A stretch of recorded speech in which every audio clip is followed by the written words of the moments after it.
حضرت عائشہ رضی اللہ تعالیٰ عنہا سے روایت ہے کہ رسول اللہ صلی اللہ علیہ وآلہ وسلم نے فرمایا 10 چیزیں فطرت انسانیہ کا تقاضا ہیں: مونچھیں کاٹنا، ناخن تراشنا،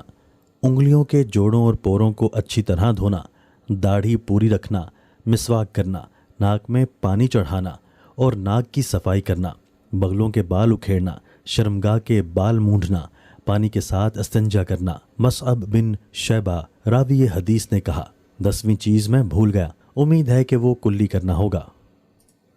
حضرت علی رضی اللہ تعالیٰ عنہ نے فرمایا کہ رسول اللہ صلی اللہ علیہ وآلہ وسلم نے سونا اپنے دائیں ہاتھ میں پکڑا اور ریشم بائیں ہاتھ میں، اور فرمایا بے شک یہ دونوں میری امت کے مردوں پر حرام ہیں۔ حضرت علی رضی اللہ تعالیٰ عنہ سے روایت ہے، انہوں نے فرمایا رسول اللہ صلی اللہ علیہ وآلہ وسلم نے مجھے 4 چیزوں سے منع فرمایا: سونے کی انگوٹھی پہننا، قسی کپڑا پہننا، قرآن مجید رکوع کی حالت میں پڑھنا، اور ماں سفر قسم سے رنگا ہوا کپڑا پہننا۔